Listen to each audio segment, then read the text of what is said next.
Quiero que todos miren ese mapa, el mapa de Venezuela.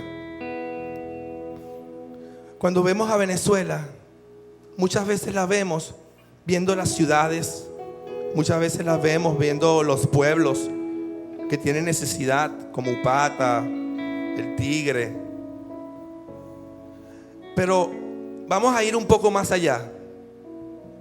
Cuando oremos por Venezuela y pidamos que sea 100% cristiana, mire ese mapa.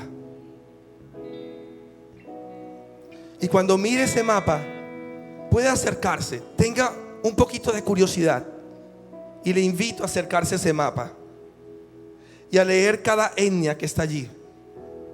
Dice los acaguayos, los arahuacos, los bari, los caribe, pemones. Vea ese mapa y comience a orar. Acérquese. Cuando esté orando aquí por los evangelismos, acérquese al mapa, hermano. Acérquese a ese mapa y comience a orar por cada una de estas etnias. Y si hay una de esas etnias que ahorita se está yendo al infierno, Venezuela no ha sido 100% cristiana todavía. Porque déjenme decirles que ellos son más venezolanos que nosotros. Ellos son los originarios, no están mezclados con nadie. Nosotros estamos mezclados con africanos, estamos mezclados con españoles, mezclados con indígenas. Pero ellos realmente sí son venezolanos. Entonces cuando diga que 100% de Venezuela sea cristiana, el 100% de los indígenas que sean cristianos también, que puedan servir al Señor. Amén. Y cuando la vida de un misionero, la vida como iglesia, se van a presentar muchos obstáculos, se van a presentar muchos problemas.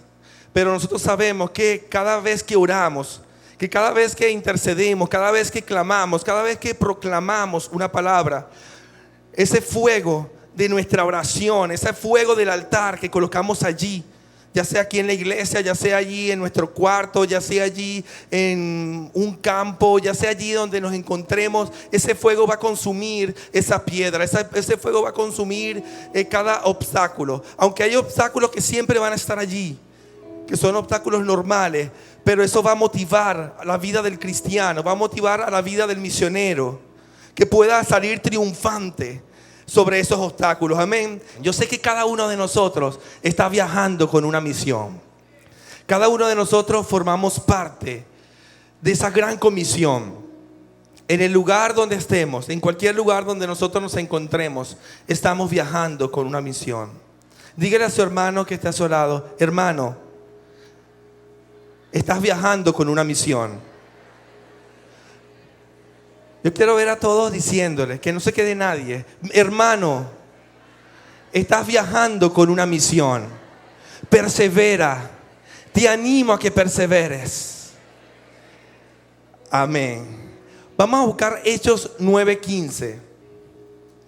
Dice así: el Señor le dijo: ve, porque instrumento escogido me es este, para llevar mi nombre en presencia de los gentiles y de reyes y de los hijos de Israel. Esta fue una palabra que Dios, a través de la vida de Ananías, le dijo para que fuera y le hablara a Pablo.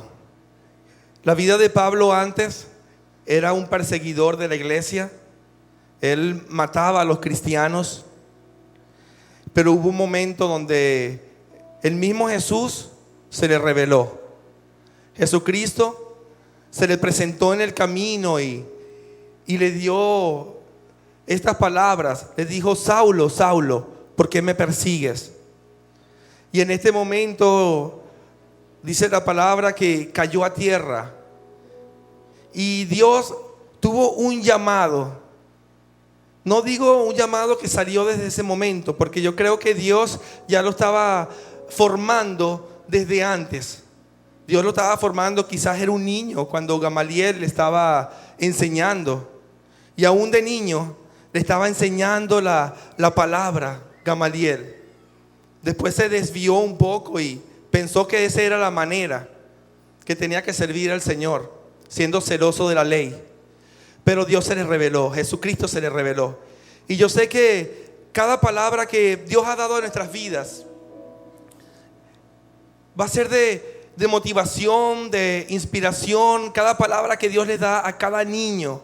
Por eso yo animo a cada padre, a cada madre, que siga sembrando la semilla, que siga sembrando allí la palabra de Dios en la vida de sus hijos, porque yo sé que va a dar fruto al 30, al 50, al 70, al 100 por uno. Va a ser una gran bendición, porque vamos a ver esos niños que van a ser misioneros, van a ser evangelistas, van a ser profetas, van a ser maestros, pastores, y van a llevar la palabra de Dios sin importar hasta las últimas consecuencias, en todo momento, sin importar fronteras, sin importar obstáculos, sin importar ningún obstáculo que pueda presentar en el camino, porque van a ser niños que van a irrumpir, van a aprender de su maestro, van a aprender de Jesús. Amén. Y nosotros en esos días, una de las cosas que nosotros hablábamos es acerca de los obstáculos de la vida del misionero. Y se pudiera decir también los obstáculos de la vida del cristiano. Y yo quisiera preguntarles, ¿qué obstáculo tiene un misionero? El lenguaje, el idioma, eso es uno de los obstáculos. Cuando un misionero va a otra nación o va a una comunidad indígena donde hablan otro idioma súper más complicado que el de nosotros y que no tiene nada que ver, eso sí que es un obstáculo. La persecución también, ese es otro obstáculo. Hay muchos países donde hay persecución, donde incluso matan a los cristianos o los encarcelan, como le pasó a Pablo en Filipos, que fue encarcelado. Otro obstáculo, la soledad. La soledad es otro obstáculo. La economía, se despertaron los niños. Van a predicar ellos. Yo mejor me siento. La economía. ¿Qué otro?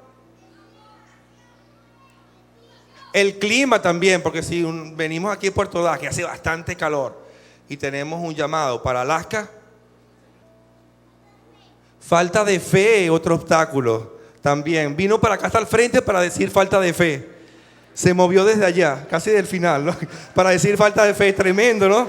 Y aquí tengo anotados otro de los obstáculos, como está la duda, la incredulidad, que tiene que ver con falta de fe, tiene que ver también con incredulidad. Tenemos que tener esa fe en el llamado, fe que Dios va a respaldar la obra misionera. La soledad, como dijeron por allí. Nostalgia por la familia, las amistades. Porque imagínense que uno está aquí en Venezuela y después se va para otro lugar y después uno extraña a sus padres, uno empieza a extrañar a los vecinos, a su iglesia. Son situaciones difíciles, son obstáculos muy duros. La persecución, la enfermedad, como ya habían dicho, el aprendizaje de un idioma. Algo importante es la adaptación cultural. La adaptación cultural es algo también vital para la vida de un misionero, que pueda adaptarse.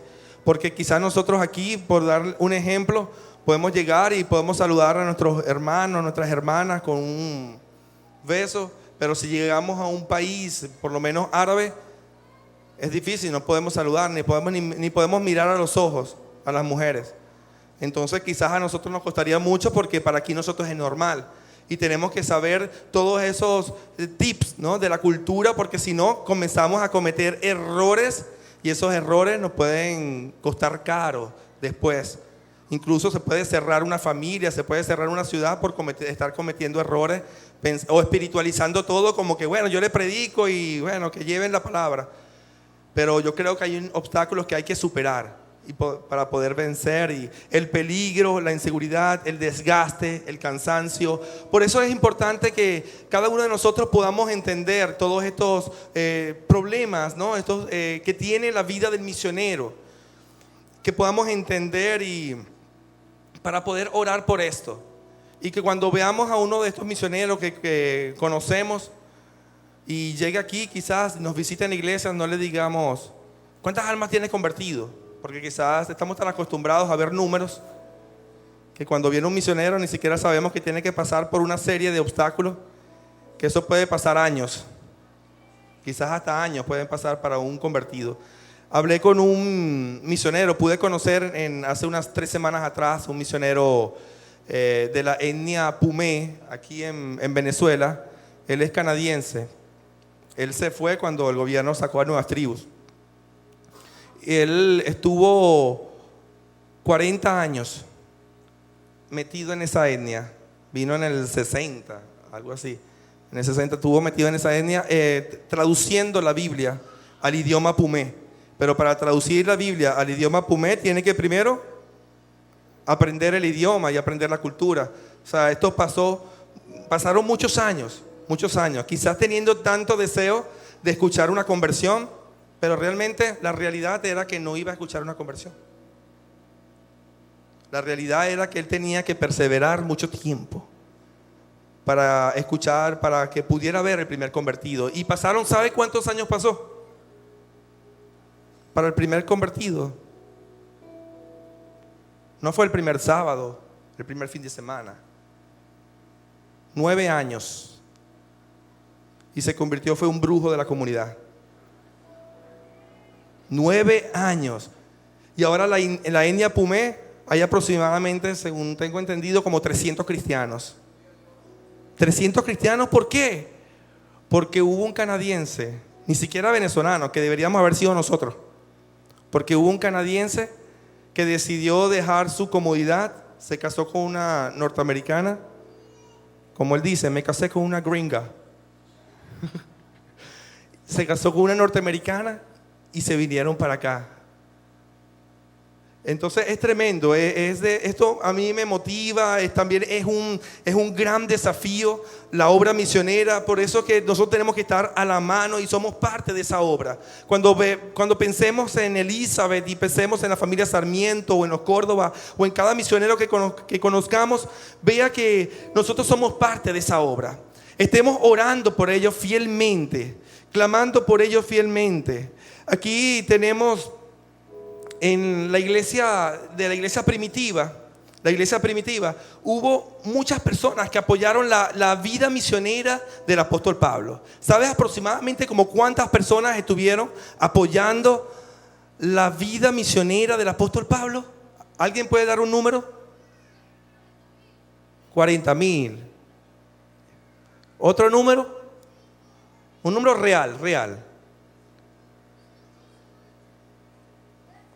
12. Hubo aproximadamente como 70 personas apoyando el ministerio del Pablo. No fue un pequeño ministerio o un departamento de la iglesia. Fue toda la iglesia apoyando el llamado de Pablo.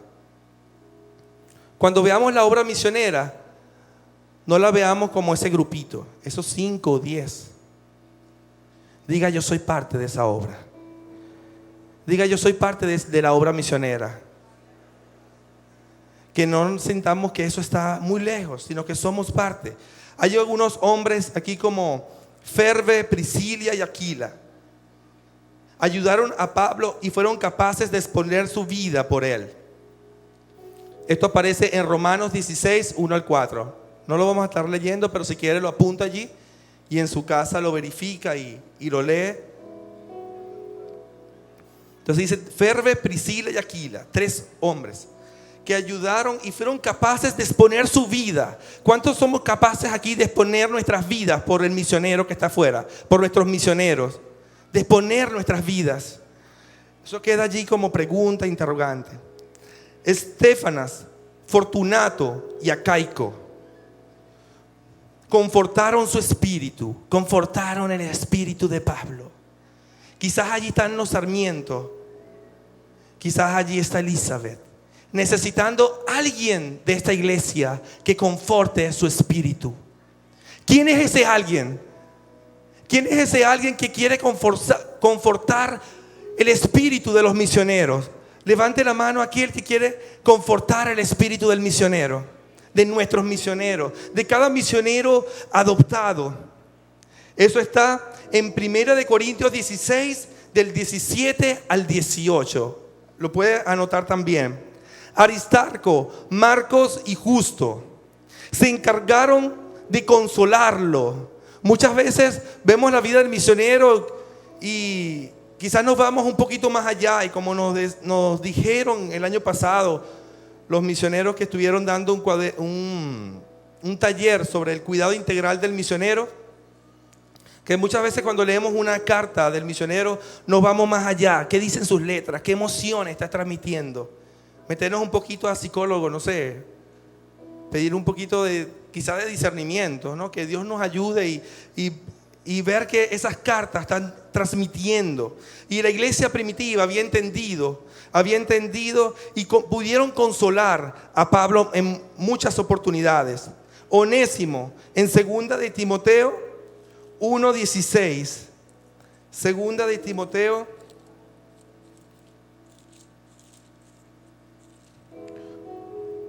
1:16 y 17, dice: tenga el Señor misericordia de la casa de Onesíforo, porque muchas veces me confortó y no se avergonzó de mis cadenas, sino que cuando estuvo en Roma me buscó solícitamente y me halló.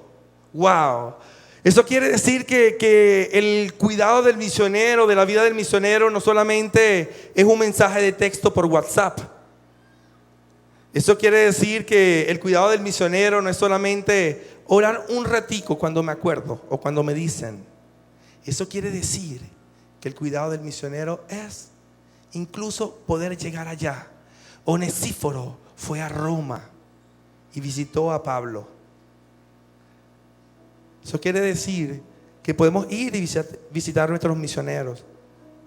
Sabemos que está el obstáculo de las finanzas y todas estas cosas, pero yo creo que las finanzas están en la iglesia. Yo creo que las finanzas están en la iglesia. Porque yo no entiendo cómo el pueblo musulmán se va a Europa y compra equipos de fútbol con el propósito de islamizar. De poder llevar la palabra del Islam y del Corán a esos equipos y penetrar en Europa. Y está creciendo el Islam en Europa porque están avivados, a veces mucho más avivados que la iglesia, que nosotros mismos. ¿Cuántos de nosotros quizás con dinero nos unimos con un grupo de personas y compramos un equipo en Europa? Y eso sirve como un ministerio para llevar la palabra de Dios. Yo creo que las finanzas están en la iglesia, las finanzas están aquí.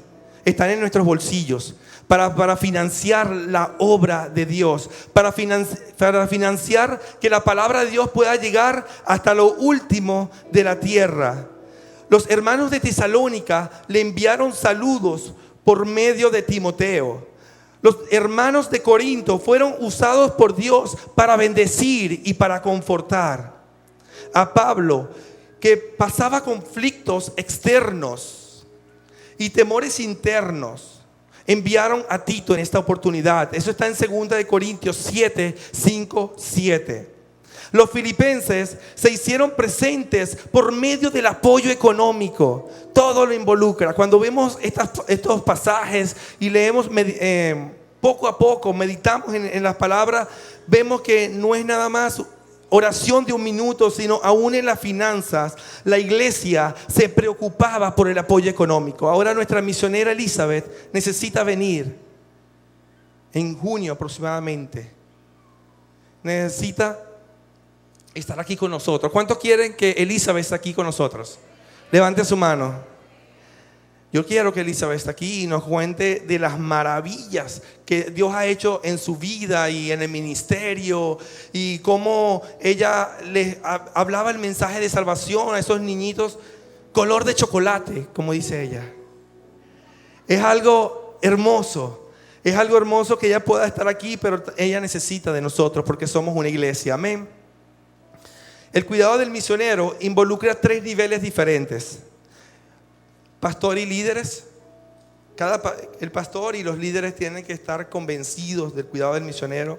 Las personas con dones, visión y talentos para establecer y mantener un programa del cuidado constante de un misionero.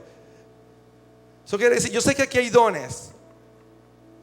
Aquí hay personas con dones, con talentos, con profesión, que pueden ser dadas y ofrendadas en la obra misionera. No solamente es las finanzas, sino quizás tenemos un talento y puede ser ofrendado en la obra misionera. Como quizás puede ser, yo soy una persona aquí que sea psicólogo, enfermero. Quizás cuando venga el misionero va a venir quizás con problemas. Quizás ya sale, estás 3 años en el campo misionero, le afecta el campo misionero, la cultura donde va. Y cuando retorna, resulta que otro golpe. Porque ya cuando medio se estaba acostumbrando en el otro lugar, viene para acá y ven que la iglesia, la mitad de la iglesia es nueva. Y resulta que las cosas han cambiado, que la misma economía, quizás Elizabeth se fue y con 100 bolívares podía desayunar, almorzar y cenar. Y ahorita se da cuenta que de broma para un chocolate, yo creo que ni un chocolate. Entonces son golpes que tiene la vida del misionero y nosotros tenemos que estar allí, abrazo partido con ese misionero. Entonces si tiene don, póngalo ahí en servicio al Señor. Y cada miembro es responsable.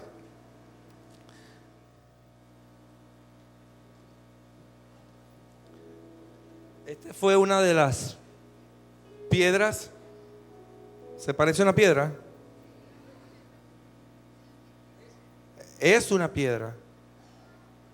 Es una piedra y simboliza, como hablamos desde el principio, obstáculos, tropiezos. En el campamento lo colocamos en una fogata y se deshizo.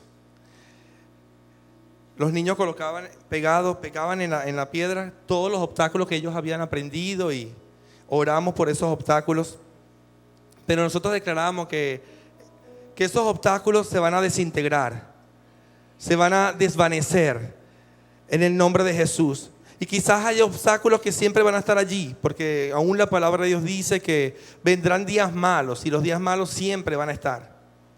Siempre van a estar allí los días malos, pero la idea es que nosotros podamos estar allí venciendo esos días malos, que podamos estar allí apoyando a estos misioneros. Y dice en Levítico 6, 12 al 13, dice: y el fuego encendido sobre el altar no se apagará, sino que el sacerdote pondrá en él leña cada mañana. Cada mañana colocar leña en ese altar y acomodará el holocausto sobre él y quemará sobre él las grosuras, los sacrificios de paz, y el fuego arderá continuamente en el altar y no se apagará. No se apagará. ¿Cuántos tienen leña allí en sus manos? A través de la oración, ¿cuántos reconocen que pueden orar y pueden ser de bendición para la obra misionera? El apóstol Pablo pasó demasiados obstáculos, demasiados tropiezos, pero él pudo vencer. Él pudo vencer. Él dijo en una parte de las escrituras, dice: he acabado mi carrera. He acabado mi carrera. Pero yo sé que él no la acabó solo. Hubo un grupo de personas, una iglesia, que también estaba allí a brazo partido con su ministerio. Nosotros colocamos en los nombres de los niños, de los grupos, lo colocamos como misión de amar y salvar. No son simples palabras, eso cubre la gran comisión, porque la gran comisión es discipular, la gran comisión involucra amar, la gran comisión involucra también predicar, enseñar, todas estas cosas.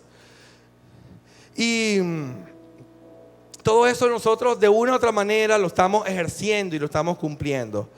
¿Cuántos salen a evangelizar cada sábado? ¿Cuántos salen a evangelizar cada sábado? Un grito de guerra, ustedes también. Wow. Ahora un grito de guerra, ustedes con los niños. Un grito de guerra a toda la iglesia, todos los que salen a sanar, a evangelizar, a discipular, a enseñar, a predicar, a ofrendar, a colocar la leña en el altar para que los misioneros puedan ser fortalecidos y su obra pueda avanzar. pueda avanzar, porque ellos están allá al frente y nosotros como iglesia también estamos al frente. Estamos juntos con ellos, todos juntos, somos un solo cuerpo, somos una sola iglesia. No son diferentes ministerios. No son diferentes ministerios, es un solo ministerio. El ministerio de la gran comisión. No lo vea como Evangelio Cambia ni lo vea como misiones. Véalo como la gran comisión. Véalo como la gran comisión, cumpliendo la palabra de Dios, llevando el mensaje. No lo vea como Maranata Infantil o como Matrimonio sobre la Roca. Vea como todo ese equipo ganador de almas. Ese equipo ganador de almas. ¿Quiénes son ese equipo ganador de almas? ¿Quiénes son ese equipo ganador de almas? Levante su mano aquí, el equipo ganador de almas. Ese equipo ganador de almas que puede estar reflejado allí cada sábado. Puede estar reflejado allí cada sábado enseñando a esos niños para ganar esos niños para la obra de Dios. Ese equipo ganador de almas puede estar reflejado allí en Matrimonio sobre la Roca, fortaleciendo a las parejas casi divorciadas y caídas. Ese equipo ganador de almas también está allí en Matrimonio sobre la Roca. Ese equipo ganador de almas se puede ver allí también en el Evangelio Cambia. Ese equipo ganador de almas se ve allí. Ese equipo ganador de almas también se ve allí en los TV que están atrás. Quizás no se ven mucho. Quizás no se ven mucho, pero están allí llevando la palabra de Dios para que pueda subir esto a las redes y la persona pueda ver lo que está pasando en Venezuela. La persona pueda ver lo que está pasando en las naciones. Todos somos ese equipo ganador de almas. Cuando digan equipo ganador de almas, no piensen en un ministerio, piensen en la iglesia. Piensen en la iglesia. Ese equipo ganador de almas también son los de HD que están allí. Allí también son ese equipo ganador de alma. Es toda la iglesia. Diga, yo soy ese equipo ganador de alma. Quizás nunca se ha puesto una franela blanca. Quizás nunca se la ha puesto. Pero no se sienta menos. No se sienta poco. Usted es el equipo ganador de almas. Es el equipo ganador de almas. Si usted le ha predicado a su vecino, si usted le ha predicado allí a la persona que está en su trabajo, usted ya pertenece al equipo ganador de almas. Si usted está en el ministerio de Matrimonio sobre la Roca, ya usted es el equipo ganador de almas. Si usted es maestro de Maranata Infantil y no puede ir a los evangelismos, no se sienta mal. Ya usted está ganando almas. Ya usted está ganando esos niños para el Señor. Ya usted está ganando esos niños para Cristo. Hermano, yo les apoyo. Les animo a que tengamos una mente, quitar todo paradigma, una mente global, quitar todo paradigma que quizás nos han colocado. Y esos paradigmas colocan en nosotros división, aún dentro de la iglesia. División. Si no me pongo la franela, no estoy en la onda. No, hermano. Todos estamos en la onda de llevar el mensaje de salvación. Te pongas una franela o no te la pongas. Estés en Matrimonio sobre la Roca o no estés. Estés en alabanza o no estés, también allí. Todos tengamos esa mente y seamos partícipes de poder llevar eso, poder transmitir eso. Vamos a quitar las barreras que hay dentro de nuestra iglesia. Vamos a quitar las barreras que nos hemos colocado quizás como ministerio. Porque si queremos unir a la iglesia de Cristo en Venezuela, tenemos que unirnos nosotros mismos, primeramente. Tenemos que dejar de vernos por sectores o rango o importancia ministerial, que yo estoy haciendo esto y esto es más importante. No, todo es importante. Hay un grupo de intercesores que están orando. También eso es importante, que están orando por los misioneros, que están colocando leña en el altar. Eso es importante y no lo deje de hacer. Yo animo a toda la iglesia que pueda colocar leña en el altar, como ha hecho cada misionero, como ha hecho cada intercesor, como ha hecho cada evangelista, como ha hecho cada uno de los que estamos aquí. Animemos a colocar esa leña en el altar, esa leña en el altar, y que se consuma toda barrera, que se consuma todo lo que hay, que sirve de obstáculo y de impedimento. Tenemos un enemigo y ese es el diablo. No hay más enemigo aquí. Es el diablo, es Satanás, que está vencido. Usted quiere que una iglesia sea grande, comencemos por nosotros mismos a ver diferente. Usted quiere que una iglesia sea grande, quizás no critique a un hermano porque no está en su ministerio. Más bien, anímelo a que siga ejerciendo la labor que está haciendo. Anímelo, levántale. Fortalécele. Y yo sé que así las cosas van a ser diferentes. Amén. Hay varias personas aquí que tienen en sus manos una leña. Y en un acto simbólico, yo quiero que vengan aquí al frente y coloquen esta leña. No la vamos a prender, pues se nos prende la iglesia. Pero sí algo simbólico. Colocar las leñas, tratar de que no se vea. Aquí simbolizan varios ministerios: infantil, intercesores, diaconado, niños. Ya vienen otras personas más. Es algo simbólico. Imagínense que usted no está viendo la roca ahí. Imagínense, esa leña es nuestra oración, esa leña es nuestra intercesión, esa leña es también nuestra alabanza. Que no solamente alabanza son los que se colocan esas batas hermosas, sino que todos somos también de ese ministerio. Dios nos ha llamado a adorar. Dios nos ha llamado a exaltar al Señor. Dios nos ha llamado a exaltar al Rey de Reyes. Dios nos ha llamado a... Dios busca adoradores. Dios busca verdaderos adoradores que le adoren en espíritu y que le adoren en verdad. ¿Cuántos adoradores hay aquí que le adoren en espíritu y en verdad? Amén. Que el Señor nos ayude a poder cada día adorarle, a poder cada día exaltarle en espíritu y en verdad, cada día poder echar esa leña. Ahora imagínese en un acto simbólico que estamos colocando fuego allí en ese altar. Imagínese que esa roca se está desvaneciendo poco a poco, que esos obstáculos se están desvaneciendo poco a poco, que no está quedando allí solo ceniza, pero quizás la leña también es necesario que venga más leña, Entonces cada uno de nosotros, imagínense en un acto simbólico que cada uno de nosotros está parándose y viniendo y subiendo al altar y colocando la leña en un momento, en una mañana, otra mañana, y esa leña allí nunca se va a apagar. Y es importante que nosotros podamos hacer eso como sacerdotes, porque nosotros somos reyes y sacerdotes. Antes había una persona específica que tenía que colocar esa leña en el altar, en el Antiguo Testamento. Antes había una persona específica que tenía que matar un cordero, pero ahora ya el velo se rasgó de arriba hacia abajo, porque el velo no lo pudo rasgar un hombre, sino el mismo Dios rasgó ese velo para que tú y yo podamos entrar, a echarle leña en el altar, para que tú y yo podamos entrar y animar al misionero. ¿Por qué? Porque ya no hay gentil, porque ya no hay esclavo, porque ya no hay hombre, ya no hay mujer, lo dijo el apóstol Pablo. Si no somos uno en Cristo, no veamos diferentes ministerios, no veamos, no, pero yo soy hombre, o más son las mujeres, o más son los hombres. Dejemos la división, aún en eso. Somos uno en Cristo, dijo el apóstol Pablo. Somos uno en Cristo, dijo el apóstol Pablo, y colocamos allí esa leña, y todos juntos. Yo sé que este evangelio va a crecer como iglesia, porque muchas veces, como dice las escrituras, que el mundo no ha aceptado a Jesús muchas veces porque ha visto división en nosotros, ha visto división en la iglesia. Y el mundo va a saber cuando seamos uno, dice la palabra de Dios, que tú nos enviaste cuando seamos uno. Entonces diga: yo soy uno en Cristo, yo soy uno con mi hermano. No va a haber nada que va a colocar barreras en mi vida. Ni una franela va a colocar barreras en mi vida. Ni un ministerio va a colocar barreras en mi vida. Ni siquiera la franela de Todos Hacemos Misiones coloca la barrera en mi vida. Ni la del Evangelio Cambia. Ni la de Matrimonio sobre la Roca. Ni la franela también de TV. Nada.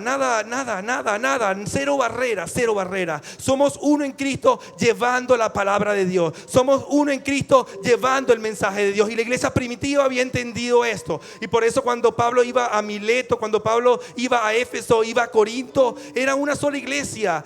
Era una sola iglesia apoyando la obra misionera. Era una sola iglesia apoyando los llamados misioneros, apoyando la obra evangelista. Una sola iglesia. Y Dios va a venir a buscar una sola iglesia. Él no va a venir a buscar un ministerio. No hay ministerio élite. No hay ministerio, no sé si está mal, pero lo voy a decir, papaupa. No. Dios va a venir a buscar una sola iglesia. Esa Luz del Mundo, Asambleas de Dios, Maranata. Una sola iglesia. Va a decir Iglesia de Cristo arrebatada. Iglesia de Cristo arrebatada. Cuando suene la trompeta, Dios nos va a decir Iglesia Maranata. Él va a decir Iglesia de Cristo, la novia de Cristo, la novia. Va a decir mi novia que venga.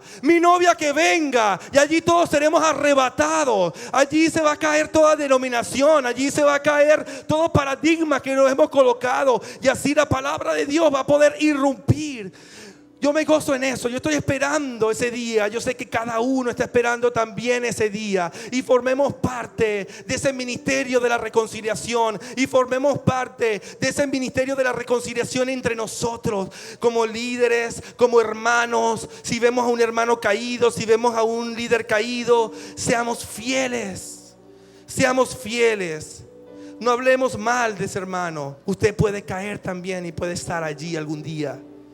Y quizás a usted no le gustaría que estuviera allí un día y le estuvieran pisoteando. A usted le gustaría que si se cae, se levanta, ¿verdad? Alguien le pueda levantar. Que si se cae, alguien le pueda levantar. Si se cae, alguien le pueda levantar. Se cayó mi hermano, yo le levanto. Hermano Armando, venga un momentico, por favor.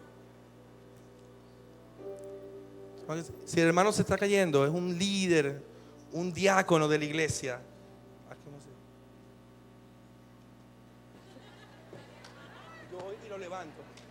Lo levanto. Yo no lo he hecho. Cáete. Termina de caerte. No, ¿verdad? ¿Qué es lo bíblico? Decirle termina de caerte, de pisotearte, de hundirlo y dañarlo, o de levantarlo. Vente, mi hermano, estás conmigo, yo oro por ti. Amén. Yo te coloco en el altar. Amén, Señor, en el nombre de Jesús. Allí. La iglesia, esa es la iglesia que Dios está buscando. Esa es la iglesia, una iglesia que levante al caído. Estamos levantando a las ciudades, a los pueblos, y tiramos al caído, y tiramos al que está dentro. ¿Qué, hermano? Eso es hipocresía. Eso no es el perfecto amor de Dios, el verdadero amor. Levantando a la gente en la calle y pisoteando a los que están adentro. Ese no es el amor.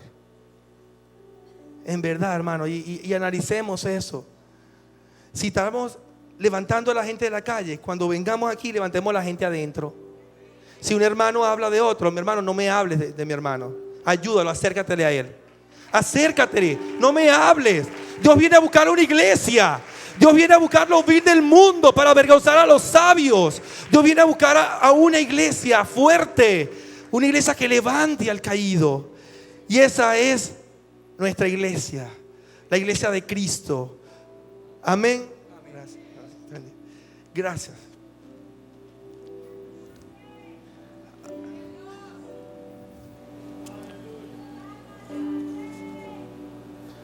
Que Dios nos ayude a ser como Jesús.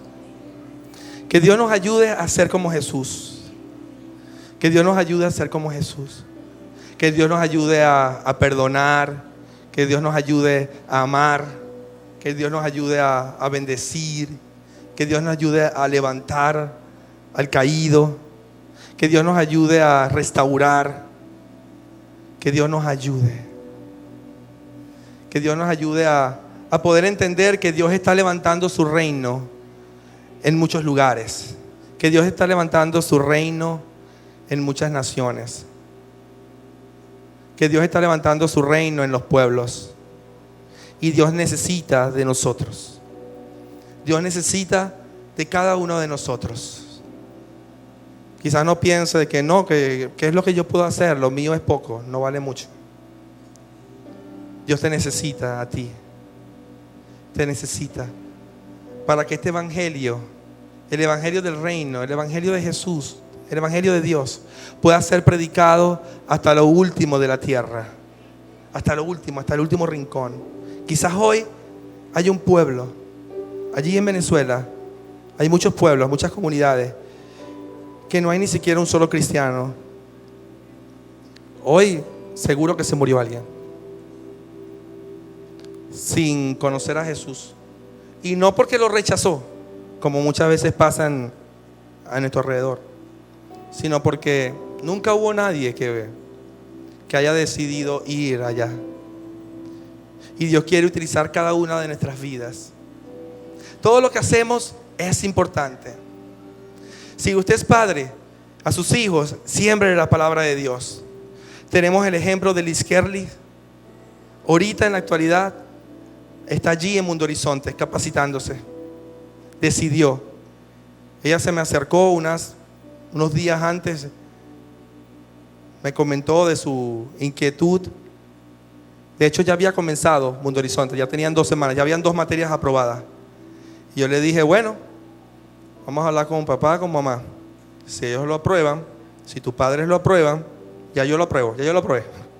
Si ellos lo aprueban, y tu padre y los líderes de la base misionera,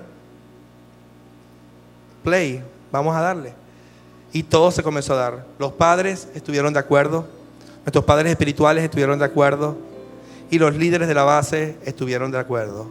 Y está ahorita capacitándose. Y eso comenzó desde niña, ese llamado. Así que si usted tiene su hijo y es pequeño, no se canse en sembrar la palabra de Dios en su vida. Amén. Este es un momento también especial. Todas aquellas personas que no han aceptado a Jesús en su corazón. La palabra de Dios dice en Juan 3:16, dice que de tal manera amó Dios al mundo que ha dado a su Hijo unigénito, a su único Hijo, para que todo aquel que en Él crea no se pierda, mas tenga vida eterna. Todas aquellas personas que quieren aceptar a Jesús en su corazón pueden venir a este lugar, al frente. Es un momento importante. Quizás puede pensar o decir que ¿por qué pasar al frente? O sea, ¿por qué? No entiendo. ¿O por qué Jesús murió por mí? No entiendo. ¿Por qué la muerte de un hombre me salvó? No entiendo. Hay cosas que poco a poco se van a ir entendiendo.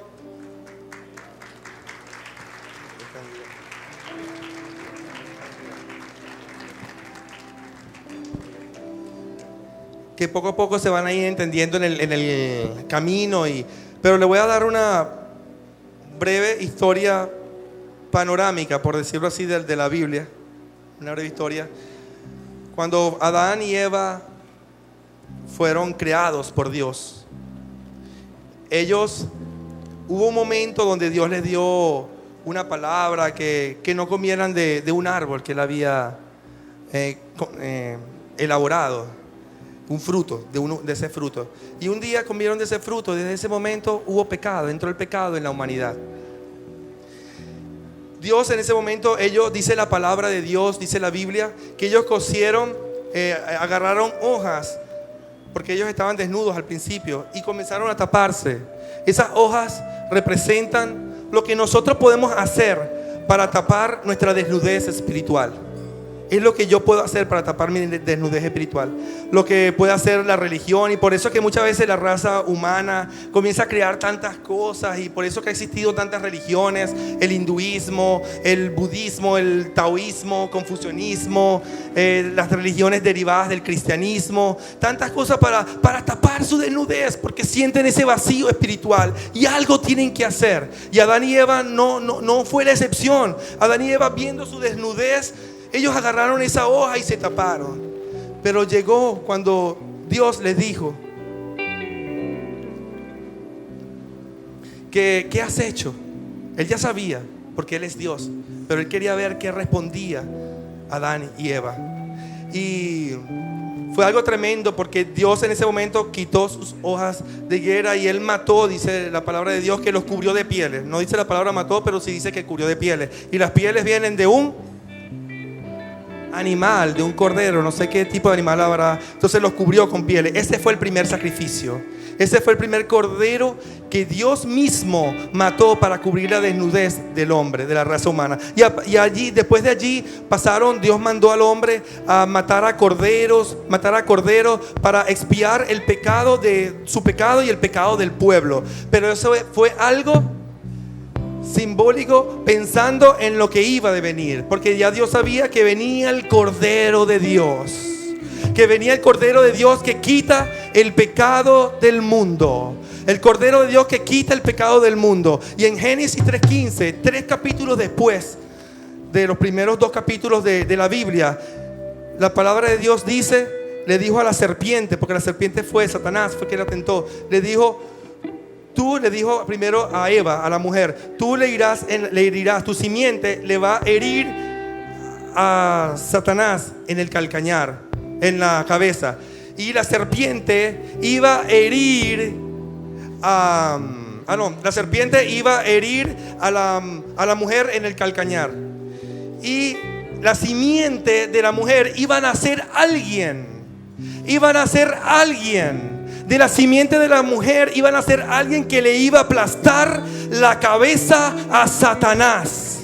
Y ese alguien es Jesús. Y de la simiente y de la mujer hubo una mujer que dio a luz un hijo que se llamó Jesús. Y ese es el Cordero de Dios. Y por eso es que se necesitaba un cordero sin mancha, se necesitaba un cordero allí sin pecado. Y ese cordero fue Jesús, que ha sido el único hombre de la humanidad que ha estado sin pecado. Y por eso cuando nosotros vamos a Jesús, nuestros pecados son perdonados. Por eso es que ya no necesitamos matar a corderos. No, gracias a Dios que no existíamos en esos tiempos. Gracias a Dios que ahora simplemente con creer en Jesús y con creer en ese sacrificio, yo puedo ser salvo. Entonces la palabra de Dios dice que si nosotros creemos, confesamos con nuestra boca y creemos en nuestro corazón de que Jesús es el Señor, seríamos salvos. Pero ya no una oración basado en la repetición, sino una oración basado en la convicción. Una oración basada en la convicción de lo que Jesús hizo. Una oración basada en por qué Jesús, en por qué ese Cordero. Ahora yo quisiera que pudieran cerrar sus ojos y pudieran repetir conmigo.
Gracias, Jesús.